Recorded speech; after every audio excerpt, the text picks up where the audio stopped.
ಇವತ್ತು ಕರ್ನಾಟಕ ರಾಜ್ಯದ ಮಹಾನ್ ನಾಯಕ ಪ್ರಹ್ಲಾದ್ ಜೋಶಿ ಅವರು ಕುಮಾರಸ್ವಾಮಿ ಅವರ ಜೊತೆಗೆ ಹೋಗಿ ಎಲೆಕ್ಷನ್ ಕಮಿಷನ್ನಲ್ಲಿ ನಮ್ಮ ವಿರುದ್ಧ ಭಾಳ ಗಂಭೀರವಾದ ಆರೋಪವನ್ನು ಮಾಡಿದ್ದಾರೆ ಅಂತೇಳಿ ಮಾಧ್ಯಮದಲ್ಲಿ ನಾನು ನೋಡಿದ್ದೇನೆ. ಕುಮಾರಸ್ವಾಮಿ ಅವರಿಗೆ ಯಾಕೆ ಈ ಪರಿಸ್ಥಿತಿ ಬಂತು ಅಂಥೇಳಿ ನನಗಿನ್ನೂ ಅರ್ಥ ಆಗ್ತಾ ಇಲ್ಲ. ಒಬ್ಬ ರಾಜ್ಯದ ಮಾಜಿ ಮುಖ್ಯಮಂತ್ರಿಗಳು, 2 ಬಾರಿ ಮುಖ್ಯಮಂತ್ರಿಗಳಾಗಿರ್ತಕ್ಕಂಥವರು ಕುಮಾರಸ್ವಾಮಿ ಅವರು ಪ್ರಹ್ಲಾದ್ ಜೋಶಿ ಅವ್ರ ಬಗ್ಗೆ ಏನು ಹೇಳಿದರು ಅಂಥೇಳಿ ನಾನು ತಿರ್ಗಾ ಇಲ್ಲಿ ಹೇಳಕ್ಕೆ ಹೋಗೋದಿಲ್ಲ.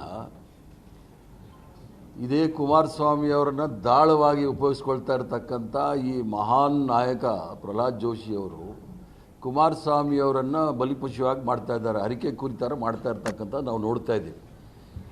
ಇಡೀ ರಾಷ್ಟ್ರದಲ್ಲಿ ಇದೇನು ಹೊಸದಲ್ಲ. ಕಟ್ಟಕಡೆಯ ಪಕ್ಷ ಉಳಿದಿರೋದೇ JDS. ಅಲ್ಲಿ ಶಿವಸೇನಾ, ಅಕಾಲಿದಳ, JDS, ನಿತಿನ್ ಕುಮಾರ್ ಎಲ್ಲ ಮತ್ತು TMC ಎಲ್ಲವನ್ನೂ ಸಹ ಡಿವೈಡ್ ಮಾಡಿ ತಮ್ಮ ಬೇಳೆ ಬೇಯಿಸ್ಕೊಳ್ತಕ್ಕಂಥವ್ರು ಕರ್ನಾಟಕ ರಾಜ್ಯದಲ್ಲಿ ಬಂದಿದ್ದಾರೆ. ನೇರವಾಗಿ ಪ್ರಹ್ಲಾದ್ ಜೋಶಿ ಅವರ ಪಕ್ಷ ಕಾಂಗ್ರೆಸ್ ಪಕ್ಷವನ್ನು ಎದುರಿಸಲಿಕ್ಕೆ ಸಾಧ್ಯ ಅಲ್ಲ, ಆಗೋದೂ ಇಲ್ಲ. ಅದಕ್ಕೋಸ್ಕರ ಕುಮಾರಸ್ವಾಮಿ ಅವರ ಬೆಂಬಲವನ್ನು ತೆಗೆದುಕೊಂಡು ಅವನ್ನ ದಾಳವಾಗಿ ಉಪಯೋಗಿಸ್ಕೊಳ್ತಾ ಇದ್ದಾರೆ. ಕುಮಾರಸ್ವಾಮಿ ಅವರು ಯಾವ್ದು ಕಾರಣಕ್ಕೋಸ್ಕರ ಅವ್ರಿಗೆ ದಾಳವಾಗಿ ಬಿದ್ದಿದ್ದಾರೇನೋ ನನಗೆ ಗೊತ್ತಾಗ್ತಾ ಇಲ್ಲ. ಈಗಾಗಲೇ ನಮ್ಮ ಎಲ್ಲ ನಾಯಕರು ಹೇಳಿದಾಗೆ ಕರ್ನಾಟಕ ರಾಜ್ಯದಲ್ಲಿ 5.65 ಲಕ್ಷ ಜನ ಮತದಾರರು ಇರ್ತಕ್ಕಂಥವ್ರು, ಮ್ಯಾಪಿಂಗ್ ಆಗಿರ್ತಕ್ಕಂಥದ್ದು, ಅದರಲ್ಲಿ ಸುಮಾರು 50 ಲಕ್ಷ ಜನವನ್ನು ಕೈ ಬಿಡ್ತಕ್ಕಂಥ ಕೆಲಸ ಆಗಿದೆ. ಈಗ ಅದಾಗೋಗಿದೆ. ನಮ್ಮ ಅನಿಸಿಕೆ, ಕುಮಾರಸ್ವಾಮಿ ಅವರು ಹೇಳೋದು ರಾಮನಗರದಲ್ಲಿ ಮಸೀದಿಯಲ್ಲಿ ಅಥವಾ ಕಾಂಗ್ರೆಸ್ ಪಕ್ಷದ ನಾಯಕರ ಮನೆಗಳಲ್ಲಿ ಎನ್ಯುಮರೇಷನ್ ಫಾರ್ಮ್ಸ್ ಫಿಲ್ ಮಾಡ್ತಾ ಇದ್ದಾರೆ ಅಂತ ಹೇಳಿ. ಯಾವುದಾದ್ರೂ ಲೋಪದೋಷಗಳಿದ್ದರೆ ಅದು ಎಲೆಕ್ಷನ್ ಕಮಿಷನ್ ನೋಡುತ್ತೆ. ನಾವೇನಾದರೂ ಡೂಪ್ಲಿಕೇಟ್ ಇವ್ರ ಥರ, ಯಾಕಂದರೆ ಭಾರತೀಯ ಜನತಾ ಪಾರ್ಟಿಯವ್ರದ್ದೇನು ಹೊಸದಲ್ಲ. ಅವರು ಜನಸಂಘ, RSS ಅವರು ಸತ್ತೋಗಿರೋರು ಓಟ್ ಹಾಕ್ಬಿಟ್ಟು ಹೋಗಿರೋದು ನಾವು ಭಾಳ ಸಲ ನೋಡಿದ್ದೀವಿ.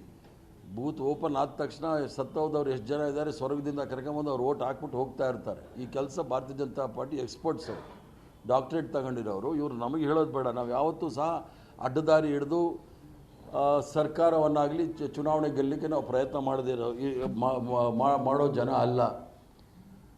ಇವ್ರ ಪ್ರಕಾರ ಬಾಂಗ್ಲಾದೇಶಿಯವರು ಅಂಥೇಳಿ ಕುಮಾರಸ್ವಾಮಿ ಅವರು ಸಹ ಹೇಳಿಕೆ ಕೊಟ್ಟಿದ್ದಾರೆ. ರಾಮನಗರದಲ್ಲಿ ಹೋದ ಬಾರಿ ಒಂದು ಉಪಚುನಾವಣೆಯಲ್ಲಿ ಶ್ರೀಮತಿ ಕುಮಾರಸ್ವಾಮಿಯವರು 1 ಲಕ್ಷದಲ್ಲಿ ಗೆದ್ದರಲ್ಲ, ಆಗ ಬಾಂಗ್ಲಾದೇಶಿಯವರು ಇರಲಿಲ್ವ ಅಂತ ನಾನು ಕೇಳಕ್ಕೆ ಇಚ್ಛೆ ಬೀಳ್ತಾನೆ.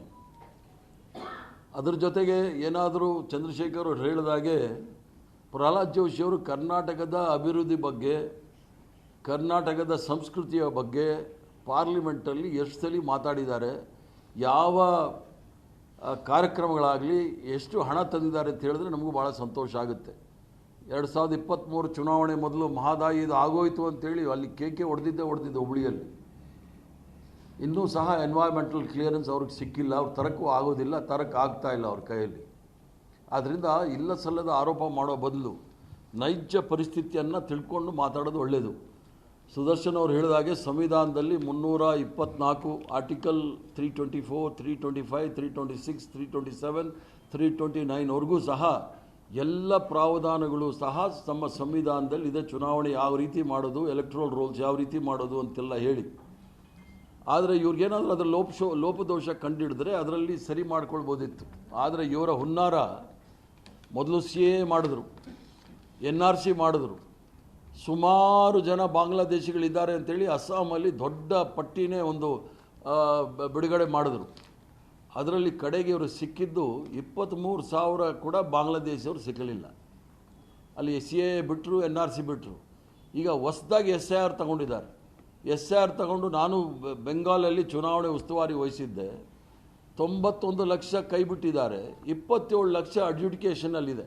ಅಂದರೆ ಲಾಜಿಕಲ್ ಡಿಸ್ಕ್ರಿಪೆನ್ಸಿ ಅಂತ ಏನು ಹೇಳ್ತಾರೆ, ಅದರ ಮೂಲಕ 27 ಲಕ್ಷ ಜನ ಇಟ್ಟಿದ್ದಾರೆ. ಅವ್ರಿಗೆ ಹೇಳ್ತಾ ಇದ್ದಾರೆ ನೀವು 5 ವರ್ಷ ಬಿಟ್ಟು ವೋಟ್ ಮಾಡಿ, ಆ ಲಾಜಿಕಲ್ ಡಿಸ್ಕ್ರಿಪೆನ್ಸೀಸ್ ಏನಿದೆ ಅದನ್ನು ನಾವು ಸರಿ ಮಾಡ್ಕೊಳ್ತೀವಿ ಅಂಥೇಳಿ. ಆದರೆ 27 ಲಕ್ಷ ಜನಕ್ಕೆ ಮತ ಚಲಾವಣೆ ಮಾಡೋದನ್ನು ಅವ್ರನ್ನ ಮತ ಚಲಾವಣೆ ಮಾಡೋದಕ್ಕೆ ಅಡ್ಡ ಹಾಕಿರ್ತಕ್ಕಂಥದ್ದು ಪ್ರಜಾಪ್ರಭುತ್ವದ ಆಶಯದ ವಿರುದ್ಧ, ಸಂವಿಧಾನದ ಆಶಯ ವಿರುದ್ಧ ಅಂತ ಹೇಳಲಿಕ್ಕೆ ಇಚ್ಛೆ ಬಿಡ್ತಾನೆ. ಅದರಲ್ಲಿ ದೊಡ್ಡ ಉದಾಹರಣೆ ಅಂತ ಹೇಳಿದ್ರೆ ನಾವು ಕಾಂಗ್ರೆಸ್ ಪಕ್ಷದವರು 2 MLAಗಳು ಗೆದ್ದಿದ್ದೀವಿ. ಅಲ್ಲಿ ಇಬ್ಬರೂ ಸಹ ಅಲ್ಪಸಂಖ್ಯಾತಕ್ಕೆ ಸೇರಿರ್ತಕ್ಕಂಥ ಒಂದು ಫರಕ್ಕ ಮತ್ತು ರಾಣಿಗಂಜ್ ಅಂತೇಳಿ ಅಲ್ಲಿ ಅವರಿಬ್ಬರೂ ಸಹ SIR ಅವ್ರ ಹೆಸರು ಕೈ ಬಿಟ್ಟೋಗಿತ್ತು ಮತಪಟ್ಟಿಯಲ್ಲಿ. ನಮ್ಗೆ ಹೇಳಿದ್ರು ಅವರು, ಸರ್ ನೀವು ಅನೌನ್ಸ್ ಮಾಡಿ ನಾವು ಕೋರ್ಟ್ಗೆ ಹೋಗ್ತೀವಿ ಅಂತೇಳಿ. ಕೋರ್ಟ್ ಆಮೇಲೆ ಹೈಕೋರ್ಟ್ ಆದೇಶ ಮಾಡಿದ್ಮೇಲೆ ಅವರಿಬ್ಬರಿಗೂ ಸಹ ಹೈಕೋರ್ಟ್ ಅವಕಾಶ ಕೊಡ್ತಾ ಅವರಿಬ್ಬರು ಸಹ ಗೆದ್ದು MLA ಆಗಿದ್ದಾರೆ. ಅಂದರೆ ಇವರು ಹುನ್ನಾರ ಏನು ಅಂತ ಹೇಳಿದ್ರೆ ನರೇಂದ್ರ ಮೋದಿ ಶಾ ಇವರ ಹುನ್ನಾರ ಅಥವಾ ಇವರ ಸ್ಟ್ರಾಟಜಿ, ಇವರ ಕುತಂತ್ರ, ಷಡ್ಯಂತ್ರ ಏನು ಅಂತ ಹೇಳಿದ್ರೆ ನೇರವಾಗಿ ಜನಗಳಿಂದ ಇವರು ಸಂಪೂರ್ಣ ಅಧಿಕಾರ ಪಡಲಿಕ್ಕೆ ಆಗ್ತಾ ಇಲ್ಲ. 2/3 ಮೆಜಾರಿಟಿ ಇವರು ತಗೊಳ್ಳೋಕ್ಕಾಗೋದಿಲ್ಲ. ಇವರ ಈ ಒಂದು ಪ್ರಕ್ರಿಯೆಯಲ್ಲಾದರೂ ಸಹ 2/3 ಮೆಜಾರಿಟಿ ತಂದು ಸಂವಿಧಾನವನ್ನು ಬುಡಮೇಲು ಮಾಡಲಿಕ್ಕೋಸ್ಕರ ಈ ಒಂದು ಪ್ರಕ್ರಿಯೆಯನ್ನು ಪ್ರಾರಂಭ ಮಾಡಿದ್ದಾರೆ. ಅದಕ್ಕೋಸ್ಕರ ನಾವೆಲ್ಲರೂ ಸಹ ಸಂವಿಧಾನವನ್ನು ಕಾಪಾಡಿಕೊಳ್ಬೇಕು. ನಾವು 2023 ಚುನಾವಣೆಯಲ್ಲೂ ಸಹ ನಮ್ಮ ಪ್ರಣಾಳಿಕೆಯಲ್ಲಿ ಸಂವಿಧಾನದ ರಕ್ಷಣೆ ನಮ್ಮ ಮೂಲ ಕರ್ತವ್ಯ ಅಂತೇಳಿ ನಾವೆಲ್ಲ ಹೋರಾಟ ಮಾಡಿದಂಥವ್ರು. ಆದ್ದರಿಂದ ಸಂವಿಧಾನವನ್ನು ಬುಡಮೇಲು ಮಾಡಲಿಕ್ಕೆ ಕೆಲಸವನ್ನು ಈ ಒಂದು SIR ಮೂಲಕ ಮಾಡ್ತಕ್ಕಂಥದ್ದು ನಾವು ಅದನ್ನು ಖಂಡಿಸ್ತೀವಿ.